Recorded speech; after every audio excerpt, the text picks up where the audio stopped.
নিজের খোঁড়া কবরে নিজেই পড়ে গিয়েছেন শেখ হাসিনা। শেখ হাসিনা সরাসরি বিক্ষোভকারীদের উপরে গুলি করার নির্দেশ দিয়েছিলেন, আগ্নেয়াস্ত্র মারণাস্ত্র প্রয়োগ করার নির্দেশ দিয়েছিলেন পুলিশকে। মাত্র ওই কয়েক সেকেন্ডের যে অডিও ক্লিপ সেটি আসলে। এদিকে আজ শেখ হাসিনার উপর ভয়াবহ প্রভাব পড়ে। ডক্টর ইউনূস এবার মহাবিপদে পড়েন শেখ হাসিনার উপর অ্যাকশন নিয়ে। সমন্বয়ক, উপদেষ্টা সবাই আতঙ্কে আছেন বাংলাদেশের এই পরিস্থিতি নিয়ে। সবকিছু দেখতে পারবেন এই সম্পূর্ণ প্রতিবেদনে। কাজার নৌকা পাহাড়তলি যায় ও মীরাবাই। এনসিপির আহ্বায়ক নাহিদ ইসলাম চমৎকার একটা কথা বলেছেন, মানে স্বাধীনতা বিরোধী শক্তির মুখোশ উন্মোচিত হয়ে গেছে আরো কয়েক মাস পূর্বেই, কিন্তু তাদের যে অ্যাকচুয়াল চরিত্র, তাদের রক্তে বীর্যে প্রত্যেকটা জায়গায় যে পাকিস্তানি পেতা তাদের বীজ। হঠাৎ প্রফেসর ইউনূস সরকার কঠিন পরিস্থিতিতে, যার ফলে জনগণের দৃষ্টি ঘোরানোর জন্য বা এই পরিস্থিতি এড়ানোর জন্য নির্বাচনে আপডেট জানাচ্ছেন। বাংলাদেশের পরিস্থিতি দিনের পর দিন খারাপ থেকে অতি খারাপের দিকে গড়াচ্ছে। 5ই আগস্ট 2024 শেখ হাসিনাকে ক্ষমতাচ্যুত করার পর থেকে বাংলাদেশের চরমপন্থা মনোভাব মাথাচাড়া দিয়েছে। প্রধান উপদেষ্টা মোহাম্মদ ইউনূসের নেতৃত্বে সে দেশে যথেচ্ছাচার চলছে। ইউনূস ক্ষমতায় আসার পর দেশের যে অবস্থা, তাতে ডক্টর ইউনূসের আসলে প্রস্থান করতেই হবে। আর খুব বেশি দিন নিরাপদে ডক্টর ইউনূসের দেশ চালানো, দেশের দায়িত্বে থাকা কঠিন হয়ে পড়বে। জুলাই সনদ ঘোষণাপত্র, এটারও ভবিষ্যৎ কি মনে হচ্ছে? এটা ভাবতাবাজি। কিসের সনদ? সনদটা কোথায়? এই ধরনের সনদের কোন মানে আছে? সনদ তো থাকবে না। এদিকে অবশেষে বিদায় নিচ্ছেন ডক্টর ইউনূস। হঠাৎ একই বললো মাহফুজ আলম, থাকবেন না ডক্টর ইউনূস। খুবই খারাপ অবস্থা। হ্যাঁ, তিনি 10 বছর, 20 বছর, 50 বছরে আর ফিরতে পারবেন আওয়ামী লীগ। কিন্তু আমি মনে করছি যে আওয়ামী লীগের ফেরার সম্ভাবনা তৈরি হচ্ছে। হ্যাঁ, আওয়ামী লীগের ফেরার সম্ভাবনা অনেকাংশ বেড়ে গিয়েছে এবং দেশের মধ্যে অনেক উত্তাল ঘটনাও ঘটতেছে। দর্শক শ্রোতা, আপনারা সবাই জানেন আওয়ামী লীগ কর্মীরা এক প্রকার দেশের মধ্যে আন্দোলন করে, তাণ্ডব করে।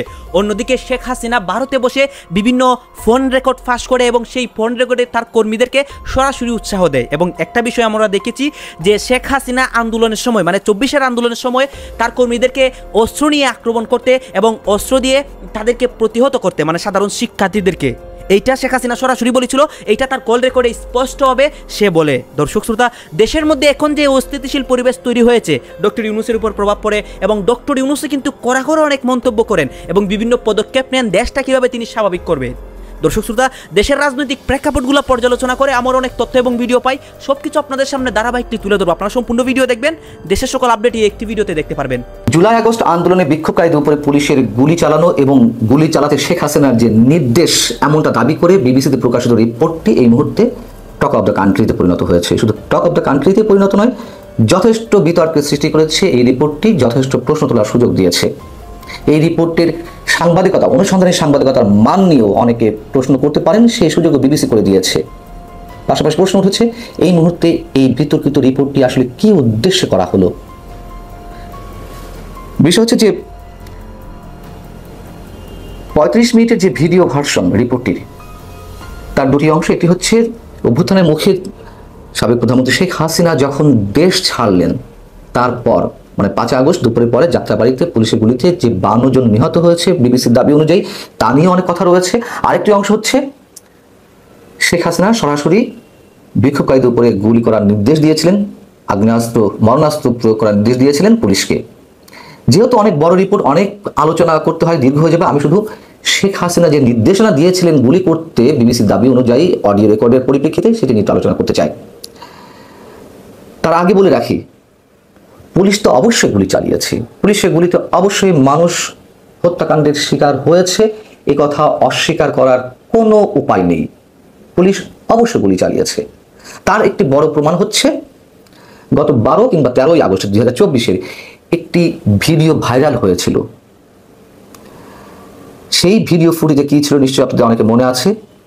সেখানে দেখা যাচ্ছিল সম্ভবত রাজধানীর ওয়ারিজনের ডিসি মোহাম্মদ ইকবাল, তিনি তৎকালীন স্বরাষ্ট্রমন্ত্রী আসাদুজ্জামান খান কামালকে একটি ভিডিও ফুটেজ দেখাচ্ছেন তার মোবাইলে ধারণ করা, এবং তাকে বলতে শোনা যাচ্ছে ওই ভিডিও ফুটেজটি দেখানোর সাথে সাথে, গুলি করে করে লাশ নামানো লাগছে স্যার, গুলি করি মরে একটা, আহত হয় একটা, একটাই যায় স্যার, বাকিটি যায় না।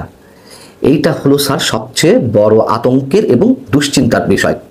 এবং তার পাশে ওই সময় পুলিশের তৎকালীন প্রধান আইজিপি চৌধুরী আব্দুল্লাহ আল মামুনকেও দেখা যাচ্ছিল, তিনি দাঁড়িয়েছিলেন, তিনিও দেখছিলেন ওই ভিডিও ফুটেজ। এখন বিষয় হচ্ছে বিবিসির 35 মিনিটের যে ভিডিও ভার্সন রিপোর্টটি বা প্রতিবেদনটি, তার 31 মিনিট 4 সেকেন্ড থেকে 31 মিনিট 12 সেকেন্ড পর্যন্ত মাত্র 7-8 সেকেন্ডের একটি অডিও ক্লিপ শোনানো হয়েছে শেখ হাসিনা, যেখানে তিনি পুলিশকে সরাসরি নির্দেশ দিচ্ছেন বিক্ষোভকারীদের উপরে মরণাস্ত্র প্রয়োগ করতে, গুলি করতে। প্রথম প্রশ্ন হচ্ছে, শেখ হাসিনা কাকে নির্দেশ দিচ্ছিলেন? তার কণ্ঠ কোথায়? নিশ্চয়ই কারো না কারোর সাথে কথোপকথন হচ্ছিল। কথোপকথনের অপর প্রান্তের ব্যক্তিটি কে, কি তার পরিচয়? কেন সম্পূর্ণ কথোপকথনটি বের করার চেষ্টা করা হয়নি বা প্রচার করার চেষ্টা করা হয়নি?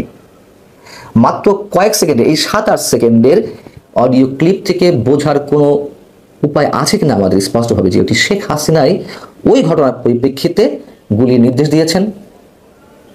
আওয়ামী লীগ দাবি করছে পরবর্তীতে এসে যে মাত্র ওই কয়েক সেকেন্ডের যে অডিও ক্লিপ, সেটি আসলে 2016 সালে রাজধানীর গুলশানের হলি আর্টিজানে যে জঙ্গি হামলা, সেই জঙ্গি হামলার পরিপ্রেক্ষিতে জঙ্গিদের নির্মূল করতে একটা পর্যায়ে শেখ হাসিনা এই নির্দেশনাটি দিয়েছিলেন, যেটি 2024-এর 18 জুলাইয়ের অডিও রেকর্ড বলে প্রচার করা হচ্ছে।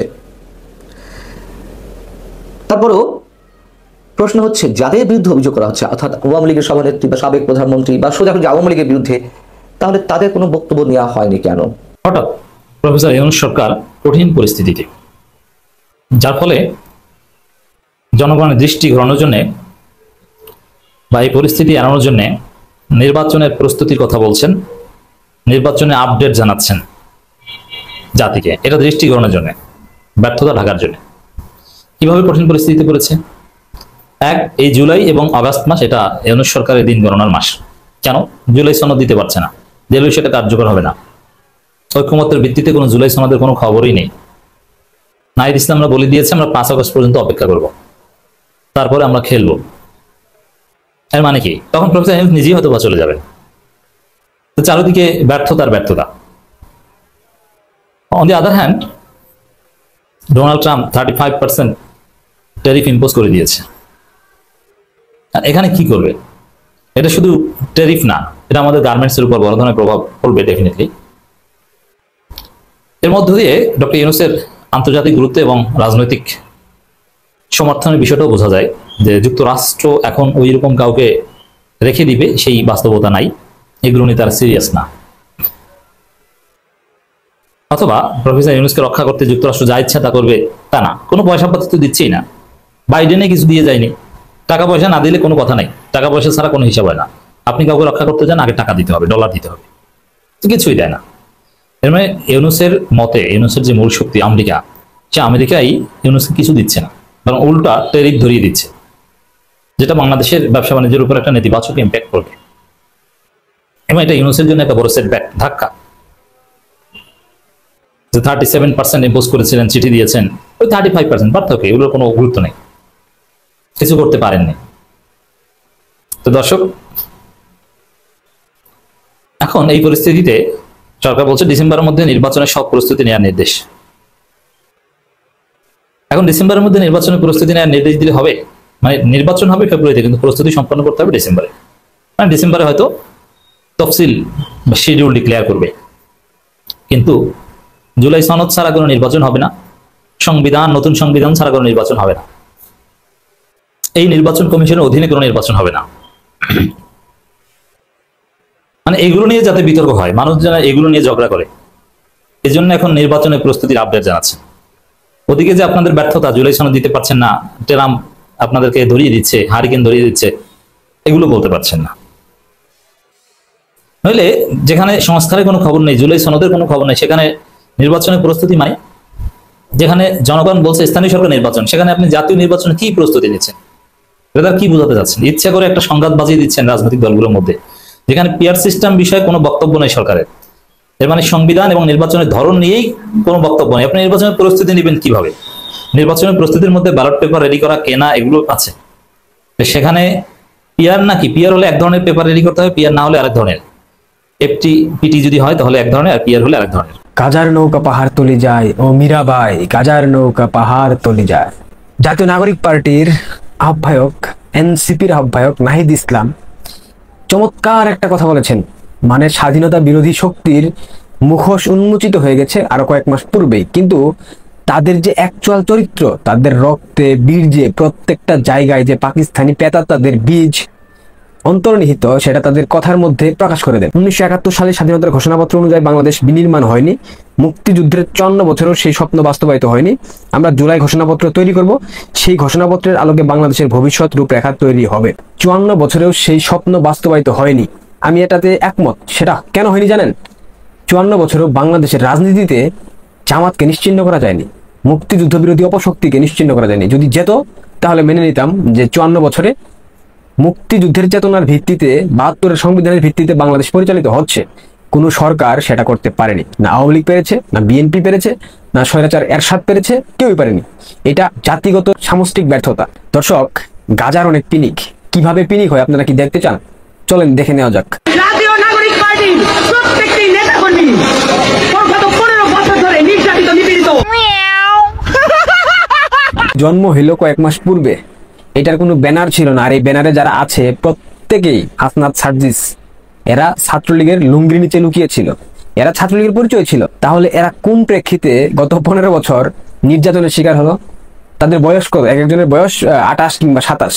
তাহলে 15 বছর কিভাবে নির্যাতন নিপীড়নের শিকার হয়েছে?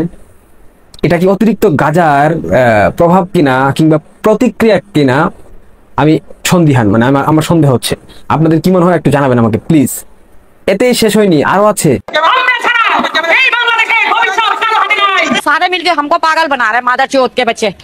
আমরা ছাড়া এই ভবিষ্যৎ, দুঃখিত, আমরা ছাড়া এই বাংলাদেশের ভবিষ্যৎ কারো হাতে নাই। তাদের হাতে বাংলাদেশ ছেড়ে দেওয়া মানে বাংলাদেশকে একটা কি বলবো, লুটপাটের একটা উৎসবে পরিণত করা, বাংলাদেশকে একটা মবের উৎসবে পরিণত করা, মানে কিছু বলার নাই। এটার এই বক্তব্যের প্রেক্ষিতে মতামতটা আপনারা দেবেন আমাকে প্লিজ, আপনারা আমাকে দেবেন। শেষ হয়েছে? মোটেও না, আরো আছে। বিচারের আগে, সংস্কারের আগে কোনো নির্বাচন হতে দেব না।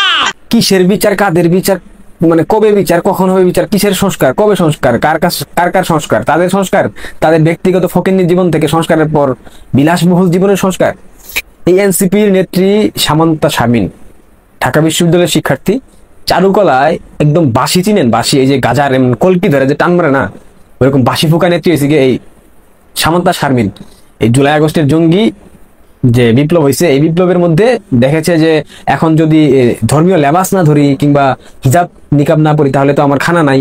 অর্থাৎ জামাতের বি টিম তো এনসিপি, জামাতের মতাদর্শে রাজনীতি করতে হলে তো অবশ্যই হিজাব টিজাব পড়তে হবে।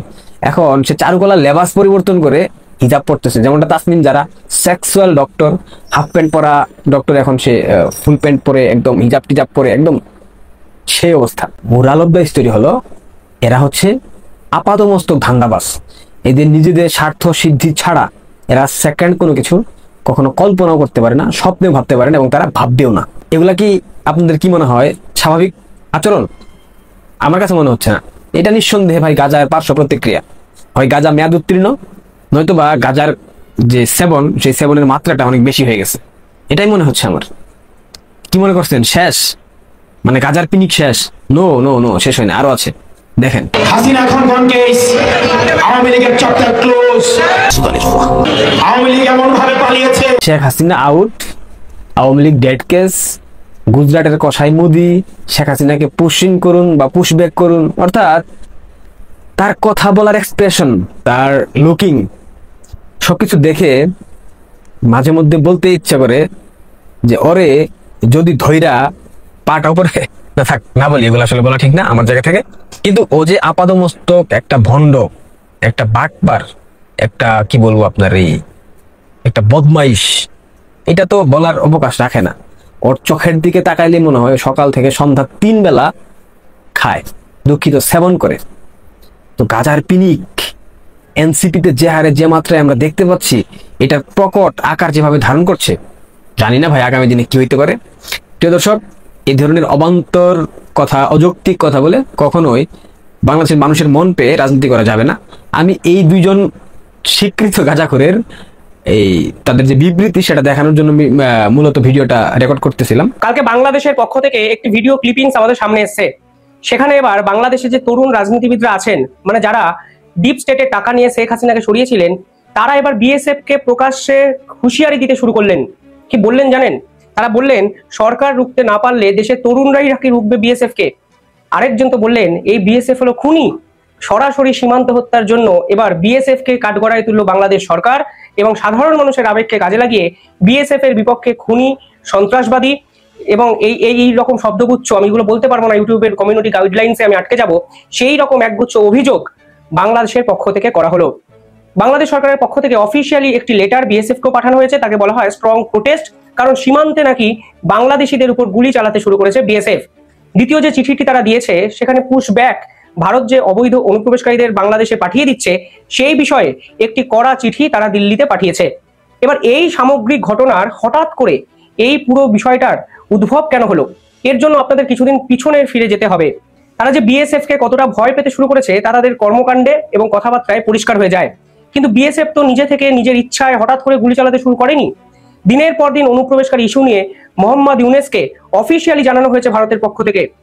মোহাম্মদ ইউনেস কি বলেছেন? মোহাম্মদ ইউনেস বলেছিলেন অনুপ্রবেশকারী এই শব্দটাই তিনি স্বীকার করছেন না এবং এই শব্দটার কোনো ভ্যালু নেই। ভারতের মিডিয়া নাকি প্রচার করছে যে অবৈধভাবে বাংলাদেশিরা ভারতে ঢুকতে চাইছেন। তথ্য বলছে বাংলাদেশিরা নাকি ভারতে ঢুকতে চানি না, অর্থাৎ অনুপ্রবেশকারীর নামক কোনো সাবজেক্টই এক্সিস্ট করে না। এবার বোঝানো হয়ে গেছে বিএসএফ এর পক্ষ থেকে, যদি অনুপ্রবেশকারী নামক শব্দটি এক্সিস্টই না করে তাহলে বিএসএফ কাদের উপর গুলি চালাচ্ছে? কেন ভারতবর্ষের শান্তিকে বিঘ্নিত করার চেষ্টা করা হচ্ছে বাংলাদেশের পক্ষ থেকে? উল্লেখযোগ্যভাবে আরো একটা বিষয়, এই যে অনুপ্রবেশকারী এই সমস্যাটা আরো বাড়তে শুরু করেছে কারণ বাংলাদেশের সীমান্তে যে বর্ডার গার্ড বাংলাদেশ আছে, বিজিবি আছে, তারা সম্পূর্ণভাবে ব্যর্থ। বিভিন্ন রিপোর্টে প্রকাশিত হয়েছে তারা নাকি পয়সা নিয়ে অনুপ্রবেশকারীদের বাংলাদেশ বর্ডার ক্রস করে ভারতে ঢুকিয়ে দেওয়ার চেষ্টা করেন। যাই হোক, কালকে কেন হঠাৎ করে তারা বিএসএফ কে উদ্দেশ্য করে এই ধরনের কথাবার্তাগুলো বললেন? এখন দুদিন আগে আপনাকে ফিরে যেতে হবে। ইনফ্যাক্ট 3টে এমন ঘটনা ঘটে গেছে শেষ এক সপ্তাহে যাতে এই অনুপ্রবেশকারী ইস্যু দুই দেশের রাজনৈতিক যে পরিমণ্ডল তা কিন্তু আরো অশান্ত করা এক পরিস্থিতিতে নিয়ে গেছে। প্রথম ঘটনা ঘটে আমাদের বাংলায় যে বাংলাদেশ বর্ডার আছে সেই ওরিয়েন্টেড একটি জায়গায়। কি ঘটে? বিএসএফ এর একটি টিম নদিয়া জেলায় 4 থেকে 5 জন বাংলাদেশিকে হাতে নাতে ধরে ফেলে যারা গোল্ড স্মাগলিং করছিল, অর্থাৎ সোনা পাচার করছিল। এর আগে ইন্টেলিজেন্স ইনপুট ছিল বিএসএফ এর কাছে, সেই ইন্টেলিজেন্স ইনপুটকে কাজে লাগিয়ে দেখা যায় 4 থেকে 5 জন এই এলাকার একটি নদী পেরিয়ে ভারতে ঢোকার চেষ্টা করছেন। এই সম্পূর্ণ ঘটনাটি ঘটে দুপুর 12টা 10-এ। প্রথমত তাদেরকে বলা হয় থামার জন্য, তারা থামেনি, তারা উল্টে কেউ ভারতের দিকে পালিয়ে যায়, কেউ বাংলাদেশের দিকে পালানোর চেষ্টা করেন। এই যে 4-5 জনের গ্রুপটি ছিল, বিএসএফ এর তারা খেয়ে একজন ভারত অভিমুখে দৌড় শুরু করেন। বিএসএফ কোনোভাবেই তা টলারেট করবেন না। প্রথমত এরা অবৈধ অনুপ্রবেশকারী, দ্বিতীয়ত এরা সোনা পাচারকারী, নদী পথে সোনা পাচার করছিল, ফলে বিএসএফ গুলি চালাতে বাধ্য হয় এবং একজন মারা যান এবং এদের কাছ থেকে অস্ত্র অবধি উদ্ধার হয়। দ্বিতীয় যে ঘটনা ঘটে তা আবার বাংলা এবং বাংলাদেশ সীমান্তে। এই ঘটনাটি ঘটে মালদায়। আপনারা অনেকেই জানেন মালদায় একটি নির্দিষ্ট অঞ্চলে 300 থেকে 350 মিটারের অঞ্চল কাঁটাতারবিহীন হয়ে পড়ে আছে। জমি জটিলতা কিংবা বাংলাদেশের পক্ষ থেকে বারংবার অবজেকশন, এই অঞ্চলে কাঁটাতার দেওয়া এখনো কিন্তু কমপ্লিট করা সম্ভব হয়নি। এই অঞ্চলে এক বাংলাদেশের ভদ্রলোক হাবিবপুর পার্টিকুলার যে জায়গাটি আছে হাবিবপুর সীমান্তে এক গরু পাচারকারীর উদ্দেশ্যে ঢোকার চেষ্টা করেন। এই ভদ্রলোকের নাম ইব্রাহিম শেখ, বয়স 38। প্রথমত তাকে যখন আটক করার চেষ্টা করা হয় এর কাছে ইট, বল্লম, বিভিন্ন রকম অস্ত্র বিএসএফ এর দিকে ছুটতে শুরু করে। বাংলাদেশের বর্ডার অফ বাংলাদেশ যে পার্টিকুলার সীমান্তরক্ষী বাহিনী আছে তারা বারংবার সাধারণ মানুষের আবেগকে কাজে লাগানোর চেষ্টা করেন। শেষ 3 মাসে আমি অন্তত এমন 3টে ঘটনা আপনাদের সামনে দেখাতে পারি যেখানে বারংবার বিএসএফ এর দিকে লক্ষ্য করে বাংলাদেশের সাধারণ মানুষ ইট, ছুরি, বিভিন্ন রকম অস্ত্র প্রয়োগ কিন্তু করেছেন এবং এক বিএসএফ কর্মীকে, জওয়ানকে, আমাদের গর্বের বিএসএফ জওয়ানকে টেনে তারা বাংলাদেশে অব্দি নিয়ে গিয়ে গাছে বেঁধে রেখেছিলেন। কিন্তু এবার বিএসএফ বুঝে গেছে এই সাধারণ মানুষকে সামনে রেখে এই পিছনে ষড়যন্ত্রটি চালাচ্ছে বাংলাদেশের বিজেপি এবং সরকার। ফলে বাংলাদেশকে কড়া রিপ্লাই দিতে এই ইব্রাহিম শেখ যখন ভারতের বিএসএফ এর উপর ছুরি, বল্লম এগুলো চালাতে শুরু করে তখন কিন্তু গুলি চালাতে বাধ্য হয় এবং তিনি ঘটনাস্থলে মারা যান এবং তাকে ভারতের হাসপাতালে নিয়ে যাওয়া হয় এবং বডি বাংলাদেশেও কিন্তু স্থানান্তর করা হয়েছে। এরকম একাধিক ঘটনা শেষ 2 সপ্তাহ ধরে লাগাতার ঘটতে শুরু করেছে। ইতিমধ্যে বাংলাদেশ সরকার পুশ ব্যাক ইস্যুতে ভারত সরকারের বিরোধিতা করেছে, স্ট্রং প্রোটেস্ট জারি করেছে এবং তারা পরিষ্কার বলে দিচ্ছে যে এই অবৈধভাবে যাদের ভারতবর্ষ নাকি পাঠাচ্ছে তারা বাংলাদেশী নয়, অথচ ডকুমেন্টে দেখা যাচ্ছে এদের কাছে বাংলাদেশের পাসপোর্ট, বাংলাদেশের ভিসা কিচ্ছু না থাকলেও যে আইডেন্টি কার্ডটা পাওয়া যাচ্ছে সেগুলো সবকটাই বাংলাদেশের কোনো না কোনো জায়গার। কিছু জনকে তারা ফিরিয়েও নিয়েছেন। কিন্তু এই ঘটনা পরবর্তী ধাপে কখন চলে যায় জানেন? যখন ইন্ডিয়া নেপাল যে বর্ডার সীমান্ত আছে সেখানে দেখা যায় এক বাংলাদেশি অনুপ্রবেশকারী ভারতে ঢোকার চেষ্টা করছে এবং সেই পার্টিকুলার ব্যক্তিকে অনেক জেরা করা হয় এবং জেরা করে যে তথ্য জানা যায় তা কিন্তু অত্যন্ত ভয়ঙ্কর। সেই ব্যক্তির নাম ছিল শহীদ ইকবাল আহমেদ, বয়স 43, যার কাছ থেকে নেপালের ভিসা পাওয়া যায়, শুধু ভারতের ভিসা পাওয়া যায়নি। কিন্তু যে পাসপোর্টটি উদ্ধার করা হয় তা হলো বাংলাদেশি। এই যে পার্টিকুলার ইন্টেলিজেন্সের চেকপোস্টটি আছে, ইন্টিগ্রেটেড চেকপোস্টে যখন তল্লাশি করা হয় তখন দেখা যায় এই ব্যক্তি আসলে ভারতে অবৈধভাবে ঢোকার চেষ্টা করছে এবং পরবর্তীকালে এই সীমান্ত থেকে 4 জন চাইনিজ, 1 জন আমেরিকান, 1 জন কানাডিয়ান, 1 জন ইরাকি এবং বাংলাদেশের আরো নাগরিকদের কিন্তু শেষ 1 সপ্তাহে পাকড়াও করে আমাদের সীমান্ত রক্ষা বাহিনী। অর্থাৎ পরিষ্কারভাবে বোঝা যায় বাংলাদেশের পক্ষ থেকে লাগাতারভাবে ভারতবর্ষেতে চোরা পথে কেউ না কেউ ঢোকার চেষ্টা করছে। দেখুন, নেপাল বর্ডারটা তুলনামূলকভাবে শিথিল একটি বর্ডার। বারবার যখন নেপাল বর্ডারটাকে কাজে লাগানো হচ্ছে তখন বিএসএফ বুঝে যাচ্ছে যে ভারতবর্ষকে অশান্ত করার পরিকল্পনা কিন্তু করা হচ্ছে। আপনারা জানেন 200 জনকে বিমানে করে গুজরাট থেকে উত্তর পূর্ব সীমান্তে নিয়ে আসা হয় কিছুদিন আগে, তারপরে তাদেরকেও কিন্তু বাংলাদেশে পাঠিয়ে দেওয়া হয়েছে বিএসএফ এর পক্ষ থেকে। নির্বাচন কমিশনের বিরুদ্ধে এক দফা আন্দোলনে যেতে পারে এনসিপি, ছাত্র জনতা। এবং এনসিপির কপালে, নির্বাচন কমিশনের কপালে দুঃখ আছে। এই নির্বাচন কমিশন ভুল জায়গায় হাত দিয়েছে। বিপ্লবী ছাত্র জনতার সাথে লাগতে গেছে বিএনপির প্রেসক্রিপশন অনুযায়ী গায়ের জোরে। এর ফলাফল অত্যন্ত খারাপ হবে। নির্বাচন কমিশনকে চলে যেতে হবে অনিবার্যভাবে। এমন দিন আসবে আপনারা দেখবেন যে 1 দফা 1 দাবি, নাসির 2 কবে যাবি। এই নির্বাচন কমিশনকে ঘাট ধরে উৎখাত করা হবে। দ্যাটস রিয়ালিটি নাও। দর্শক, খবর প্রতীক হিসাবে থাকছে না শাপলা, ইসির নীতিগত সিদ্ধান্ত।